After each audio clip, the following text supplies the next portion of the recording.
మహేష్ బాబు కృష్ణ గారి అబ్బాయిగా ఇండస్ట్రీకి పరిచయమై తనకంటూ ఒక కొత్త స్టైల్ని క్రియేట్ చేసుకుని తన స్క్రీన్ ప్రెజెన్స్తోనే ఆడియన్స్ అటెన్షన్ని గ్రాప్ చేసి ఇప్పుడు మన టాలీవుడ్లో one of the biggest super స్టార్గా కొనసాగుతున్నాడు. ఇప్పుడు ఈ టాపిక్ ఎందుకంటే మనం వింటేజ్ మహేష్ బాబు గారిని ఇప్పుడు ఎందుకు స్క్రీన్ మీద చూడటం లేదు, దాని వెనకాల ఉన్న రీజన్స్ ఏంటో ఈ వీడియోలో తెలుసుకుందాం. అంతకంటే ముందు ఎవరైనా మన ఛానల్ని కొత్తగా విజిట్ చేసింటే please like, share and subscribe to our channel and don't forget to press the bell icon. అందరికీ తెలిసినదే, మన టాలీవుడ్లో ఇప్పుడున్న సూపర్ స్టార్స్లో ఎక్కువగా ఎక్స్పెరిమెంట్స్ చేసింది మన మహేష్ బాబు గారే. అయితే మనం వింటేజ్ మహేష్ బాబు గారిని చూడలేకుండే దానికి కారణం ఎవరంటే మనమే. ఈ వీడియో చేస్తున్న నేను, ఈ వీడియో చూస్తున్న నువ్వు, మనమే కారణం. ఎలా అంటే తను పాస్ట్లో చేసిన మాస్టర్ పీస్ మూవీస్ని మనం సపోర్ట్ చేయలేకపోవడానికి అదే కారణం. తన కెరియర్లో ఫస్ట్ ఎక్స్పెరిమెంటల్ మూవీ అంటే మురారి. ఇది అప్పట్లో తన కెరియర్లో ఫస్ట్ సూపర్ హిట్ అండ్ తనకి యాక్టర్గా ఒక మెట్టు ఎక్కించిన మూవీ. అండ్ దాని తర్వాత ఆయన చేసిన 2 ఎక్స్పెరిమెంటల్ మూవీస్, ఒకటి నాని అండ్ టక్కరి దొంగ. ఈ 2 మూవీస్ ఆ మూవీస్లో ఎక్కడొక్కడ చిన్న డిఫాల్ట్ వల్ల ఫ్లాప్ అయ్యాయి. ఓకే, దాని తర్వాత ఆయన చేసిన experimental movies Khaleja and one నేను ఒక్కనే. మన ఇండియన్ సినిమాలోనే ఆ 2 మూవీస్ ఒక మాస్టర్ పీస్ మూవీస్. ఆ కలేజా కానీ వన్ నేను ఒక్కనే కానీ నన్ను ఎవరైనా అడిగితే కానీ మహేష్ బాబు గారి కెరియర్లో ఇప్పటి వరకు ది బెస్ట్ పర్ఫార్మెన్స్ ఏమంటే ఫస్ట్ వచ్చి వన్ నేను ఒక్కనే అండ్ సెకండ్ వచ్చి కలేజా అని చెప్తా. కలేజా మూవీ తీయడానికి త్రివిక్రమ్ గారితో పాటు అండ్ మహేష్ బాబు గారు ఎంత కష్టపడ్డారో వాళ్ళకి తెలుసు. ఇప్పుడు కలేజా అనే ఆ టైటిల్ వెనుకల ఎంత మైక్రో డీటెయిలింగ్ ఉందో వాళ్ళకి తెలుసు ఎంత కష్టపడ్డారో. అండ్ ఆ డిజర్ట్లో షూటింగ్ చేయడం, మండే ఎండర్లో ఎంత కష్టపడి వాళ్ళు షూటింగ్ చేసింటారో వాళ్ళకి తెలుసు. అంత కష్టపడి అంత రీసెర్చ్ చేసి చేసిన మూవీ మనం ఈజీగా రిజెక్ట్ చేసేసాం. ఇది ఆయన కెరీర్లోనే కాదు, మన టాలీవుడ్లో one of the best and biggest disaster అయిపోయింది కలేజా మూవీ.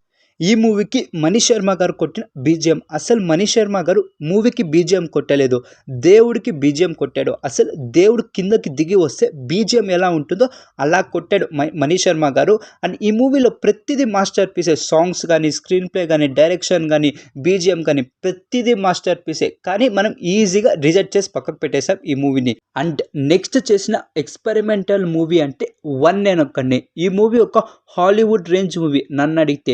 ఈ మూవీ కోసం మహేష్ బాబు గారు ఎంత కష్టపడ్డాడో ఆయనకి తెలుసు. వర్కౌట్లు చేసి కండలు పెంచి. అండ్ ఈ మూవీలో బీచ్లో ఒక యాక్షన్ సీక్వెన్స్ ఉంటుంది. మహేష్ బాబు గారికి స్విమ్మింగ్ రాదు. సుకుమార్ గారు చెప్పారంటే డూపును పెట్టిద్దాం, కానీ ఆ సీన్ అనేది రియలిస్టిక్గా రావాలని మహేష్ బాబు గారి సొంతంగా ఆ సీన్ని చేశారు. అంటే ప్రాణం పెట్టి చేశారు. కానీ ఈ మూవీ రిజల్ట్ మాత్రం డిజాస్టర్. అందుకే మహేష్ బాబు గారు శ్రీమంతుడు నుంచి రూట్ మార్చి అన్ని మెసేజ్ ఓరియంటెడ్ మూవీస్ చేస్తున్నారు. ఒకవైపు మూవీస్ హిట్ అవుతున్నా కానీ ఫ్యాన్స్ మాత్రం సాటిస్ఫై అవుతాం లేదు, ఎందుకంటే వాళ్ళకు వింటేజ్ మహేష్ బాబు గారు కావాలని. కానీ మహేష్ బాబు గారు ఎక్స్పెరిమెంట్స్ చేసి ఆడియన్స్ ఏమైనా సపోర్ట్ చేయరేమో అని ఆయన చేయలేదు.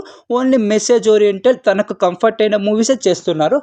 అయితే ఈ మధ్యలో 2020లో సరిలేరు నీకెవరు మూవీస్తో మనం వింటేజ్ మహేష్ బాబు గారిని చూస్తామంటే ఫ్యాన్స్ని అయితే కొంచెం సాటిస్ఫై చేసింది.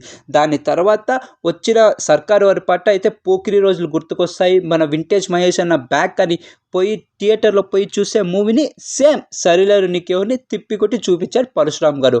అండ్ దాని తర్వాత గురూజీ గారి మూవీతో ఈసారి పక్కా మన వింటేజ్ మహేష్ బాబు గారిని చూసాం. అన్ని పోకిరి, బిజినెస్ మ్యాన్ ఆ రోజులు గుర్తుకొస్తాయి అని ఫ్యాన్స్ థియేటర్కి వెళ్ళి చూస్తే ఏం లేదు డొల్లా. అండ్ నెక్స్ట్ రాజమౌళి గారితో మూవీ కంప్లీట్ అయ్యాక మహేష్ బాబు గారికి 100కి 200% నేషనల్ వైడే కాదు ఇంటర్నేషనల్ వైడ్ ఫ్యాన్ ఫాలోయింగ్ అని హ్యూజ్ మార్కెట్ పెరుగుతుంది. అప్పుడు మనకి కావాల్సిన కమర్షియల్ ఎలిమెంట్స్ ఉన్న మూవీ మహేష్ బాబు గారు ఎందుకు చేస్తారు చెప్పండి? తన స్టేటస్కి తగ్గట్టు మూవీని సెలెక్ట్ చేసుకొని అప్పుడు అలాంటి మూవీసే చేస్తారు. మనకు నచ్చిన commercial element movies Mahesh Babu గారిని ఎందుకు చేస్తారు మీరే చెప్పండి. అండ్ ఇప్పుడు మన మహేష్ బాబు గారిని వింటేజ్ లుక్లో వింటేజ్ మహేష్ బాబు గారిని వెనక్కి తీసుకురావాలంటే అది ఒకే ఒక్క డైరెక్టర్కి సాధ్యం పడుతుంది. ఆ director is none other than the one and only Sandeep Reddy Vanga. Just imagine, Sandeep Reddy Vanga garu లాంటి డైరెక్టర్, మహేష్ బాబు గారి స్క్రీన్ ప్రెజెన్స్ ఉన్న యాక్టర్ ఒక మూవీ తీస్తే అప్పుడు థియేటర్లో ఫ్యాన్స్ అండ్ ఆడియన్స్ గూస్ బంప్స్తో చచ్చిపోతారు. ఒక్కసారి ఇమాజిన్ చేసుకోండి, ఇఫ్ ఎగ్జాంపుల్ యానిమల్ మూవీలో మన రణ్విజయ్ లాగా మహేష్ బాబు గారు ఫుల్ బాడీ అంతా బ్లడ్తో ఒక గొడ్డలి పట్టుకొని నడుచుకొని వచ్చి అండ్ గూప్ పగిలిపోయే బీజిఎంతో మహేష్ బాబు గారి స్క్రీన్ ప్లేస్తో అలా నడుచుకొని వస్తుంటే ఆర్ఎల్స్ మన అర్జున్ రెడ్డి మూవీ లాగా ఒక బుల్లెట్ బైక్ వేసుకొని అండ్ బ్యాక్గ్రౌండ్లో గూప్ పగిలిపోయే బీజిఎఫ్తో మహేష్ బాబు గారు ఆ బైక్ నడుపుకుంటూ వస్తే అది కదా మనం మహేష్ బాబు గారి ఫ్యాన్స్కి కావాల్సిండేది. ఈ వీడియోని ఎవరైనా మహేష్ బాబు గారి ఫ్యాన్స్ చూస్తున్నట్టే నేను వాళ్ళకు ఒకటే చెప్తా, అదే కలేజా మూవీలోని డైలాగ్, అద్భుతం జరిగేటప్పుడు ఎవరు గుర్తించరు అండ్ అద్భుతం జరిగాక ఎవరు గుర్తించాల్సిన అవసరం లేదు. అండ్ ఇంకోటి చెప్తా, forget the past and enjoy the future. That's it guys. Thank you for watching.